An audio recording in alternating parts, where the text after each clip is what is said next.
சமஸ்கிருதத்துக்கு 2500 கோடி, நம்முடைய தமிழ் மொழிக்கு வெறும் 150 கோடி.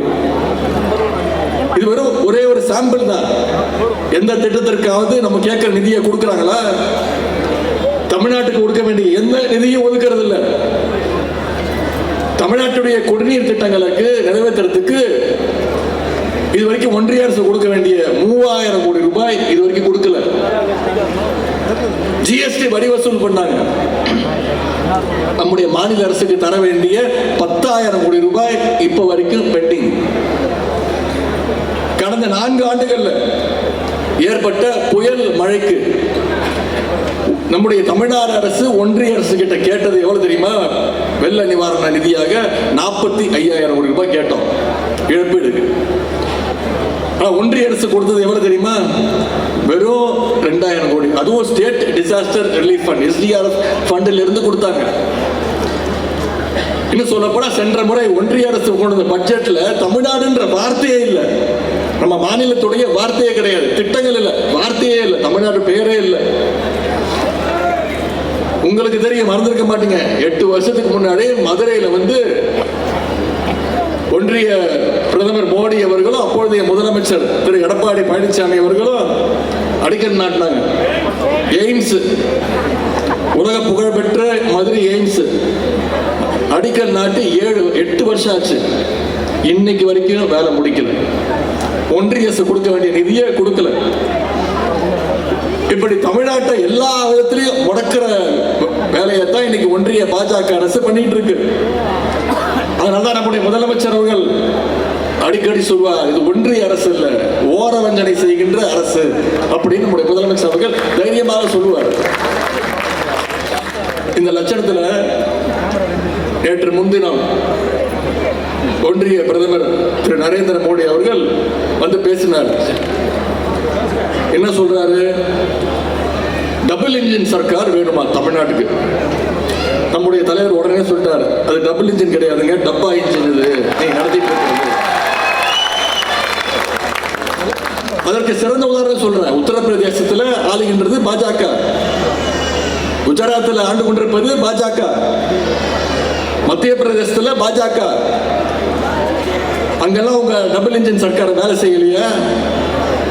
அந்த மாநிலங்களை எல்லாம் ஓரம் கட்டி விட்டு இன்னைக்கு இந்தியாவிலேயே வளர்ச்சியில முதல் முறையாக டபுள் டிஜிட் 11.19% வளர்ச்சியோடு இன்னைக்கு தமிழ்நாடு சிறப்பாக செயல்படலையா? தமிழ்நாடு இன்னைக்கு டாப் கியர்ல போய் தமிழ்நாடு நம்பர் 1 ஸ்டேட்டாக மாறவில்லையா?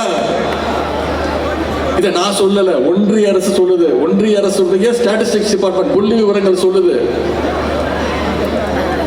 அடுத்து மோடி சொல்றாரு, தமிழ்நாட்டில் ஊழல் மலிஞ்சிருச்சு. பிரதமர் ரொம்ப ஃபீல் பண்றாரு.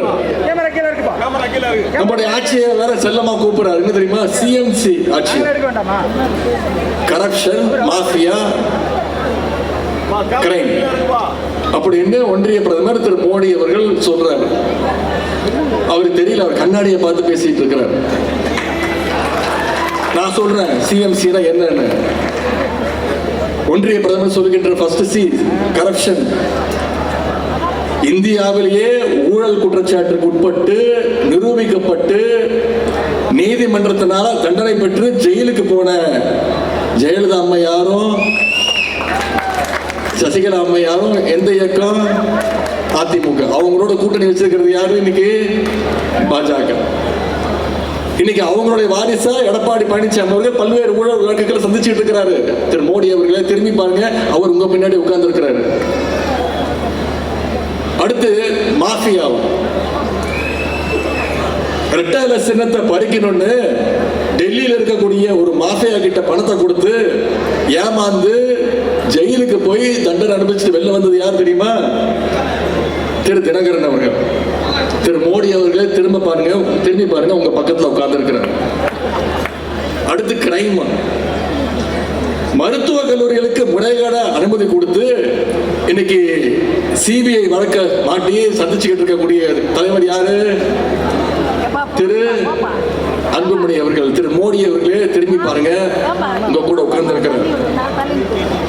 எனவே நீங்க சொன்ன 3 வார்த்தைக்கு உதாரணமா இருக்கக்கூடிய 3 பேர் உங்க அணியில தான் இருக்கிறாங்க.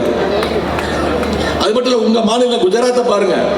நீங்க ஆண்டு கொண்டிருக்கக்கூடிய மாநிலம். சூரத் மாவட்டத்தில் 21 கோடி ரூபாய்க்கு ஒரு வாட்டர் டேங்க் கட்டினாங்க. 2 நாட்களுக்கு முன்பு நீங்க தொலைக்காட்சியில் பார்த்திருப்பீங்க, செய்தித்தாளில் பார்த்திருப்பீங்க.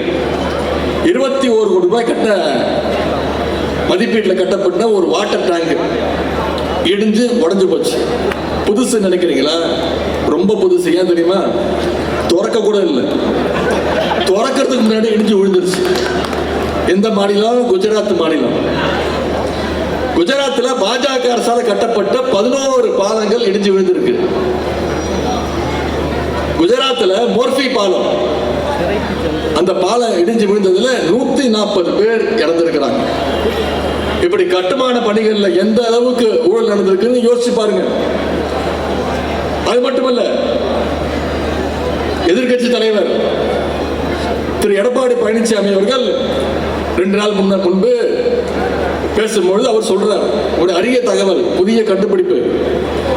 என்ன தெரியுமா சொல்றாரு? பிரதமர் மோடி அவர்கள் தான் கொரோனாவுக்கு மருந்து கண்டுபிடிச்சாரா, அவரே சிகிச்சையும் கொடுத்தாரா. எப்ப ஏற்பட்ட மருந்தை கண்டுபிடிச்சாருன்னு மத்தனை பேருக்கு தெரியும். திடீர்னு ஒரு நாள் தொலைக்காட்சியில தோன்றி எல்லாரும் வீட்டுக்குள்ள போய் ஒளிஞ்சுக்கோங்க, என்ன நடக்குதுன்னு தெரியல, எல்லா ஜாக்கிரதையாக யாரும் யாரையும் பார்த்துக்காதீங்கன்னு சொல்லிட்டு 10 நாளைக்கு ஒரு வாட்டி வெளில வந்து வீட்டில் இருக்க தட்டு முட்டு சாமான் வெளில எடுத்து வந்து தட்டுங்க, வீட்டில் விளக்கு இருந்தா பிடிங்க, அதை பார்த்து கோவிட் பயந்து ஓடி போயிடுன்னு சொன்ன பிரதமர் தான், ஒன்றிய பிரதமர் தான் திரு நரேந்திர மோடி அவர்கள். நம்முடைய தலைவர் என்ன பண்ணாரு? ஆட்சிக்கு வந்த உடனே கோவிட் வார்டுக்குள்ள போய் ஆய்வு செஞ்ச ஒரே முதலமைச்சர், தைரியமாக போய் மக்களுக்கு தைரியத்தை கொடுத்த முதலமைச்சர் நம்முடைய முதலமைச்சர். அது மட்டும் இல்ல, ஒன்றிய அரசு கொரோனாவோட கூட கொள்ள அடிச்ச அரசுன்னா அது ஒன்றிய பாஜக அரசு, பிரதமர் மோடி அவர்கள் தான், அவருடைய அரசு தான். PM கேர்ஸ் அப்படின்னு ஒரு நிதி ஆரம்பிச்சாங்க, வாங்க ஆரம்பிச்சாங்க. கோவிடுக்காக மக்கள்கிட்ட வளைச்சு வசூல் பண்ணாங்க. கேட்டா கொரோனா சிகிச்சைக்காக வசூல் பண்றோம்னு சொன்னாங்க. PM கேர்ஸ் ஃபண்ட் போய் பாருங்க. அந்த PM கேர்ஸ் ஃபண்ட்ல இது வரைக்கும் 30,000 கோடி ரூபாய் வரைக்கும் வசூலிச்சிருக்காங்க. ஆனா ₹1 கூட கொரோனா சிகிச்சைக்காகவோ இல்ல கொரோனா பாதுகாப்புக்காகவோ அந்த பணிகளுக்காகவோ ஒதுக்கவே இல்லை.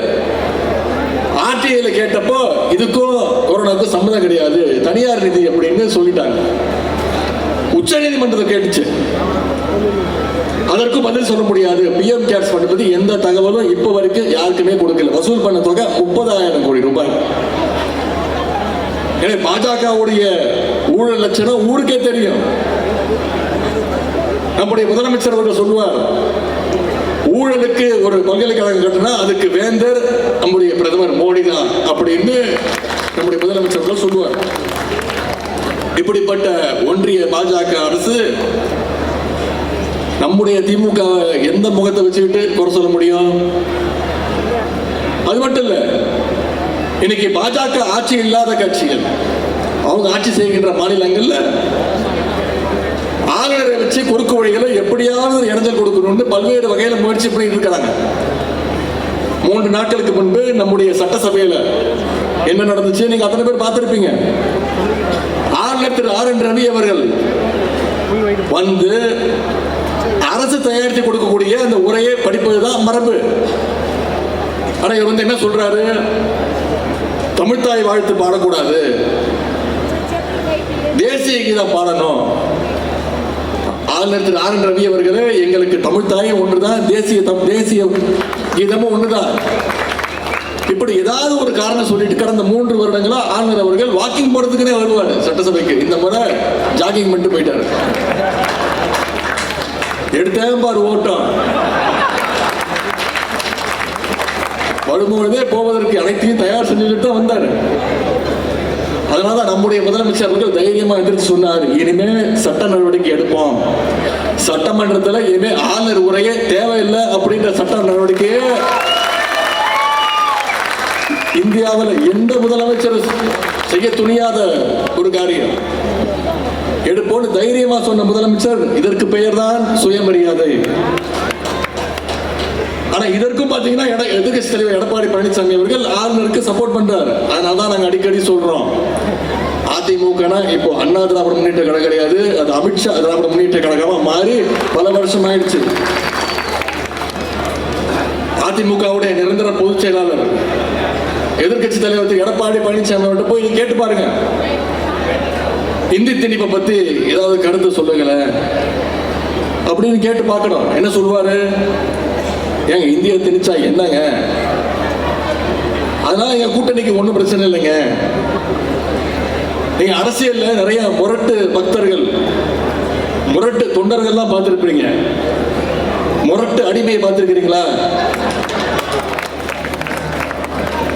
ஒரே முரட்டு அடிமை, நமக்கு தெரிஞ்ச முரட்டு அடிமை, அமித்ஷாவுடைய முரட்டு அடிமை திரு எடப்பாடி பழனிசாமி அவர்கள் தான்.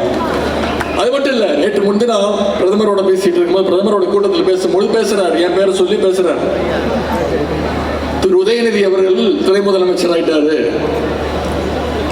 என்ன தகுதி இருக்கு அப்படின்னு திரு எடப்பாடி பழனிசாமி அவர்கள் நேற்று முன்தினம் பேசினார்.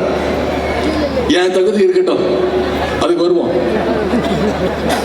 முதல்ல உங்க தகுதி என்னன்னு, உங்க கூட இருக்காங்களே, இப்ப 4 நாளா கூட்டு சேர்ந்து சுத்துறீங்களே, இவங்க எல்லாம் என்னென்ன சொல்லியிருக்காங்க தெரியுமா? நான் என்னன்னு மட்டும் சொல்றேன், யார் சொன்னாங்கன்னு நீங்க கண்டுபிடிங்க. துரோகத்துக்கு நோபல் பரிசு கொடுக்கணும்னா திரு எடப்பாடி பழனிசாமிக்கு தான் கொடுக்கணும். அது மட்டும் இல்ல, இன்னொன்னு சொல்லியிருக்கிறாரு, அவரோட கூட்டணி வைக்கிறதுக்கு தூக்கு மாட்டி தொங்கிடலாம். சொன்னவர் யாரு? இன்னொருத்தர் இருக்கிறாரு, சொல்றேன், நீங்க யாரும் கண்டுபிடிங்க.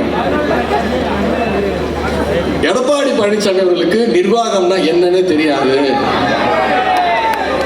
ஒரு கவுன்சிலர் ஆவதுக்கு கூட அவருக்கு தகுதி கிடையாது. எடப்பாடி ஒரு டயர் நக்கி. சொன்னது யாரு? திரு எடப்பாடி பழனிசாமி அவர்களே, சத்தியமா இந்த தகுதி எல்லாம் எனக்கு கிடையாது, உங்க அளவுக்கு நான் தகுதி வாய்ந்தவன் கிடையாது. இது சொன்னது நான் கிடையாது, உங்களோட கூட்டு வச்சுக்க, உங்க கூட சேர்ந்து சுத்துற உங்களுடைய கூட்டணி கட்சி தலைவர்கள் தான்.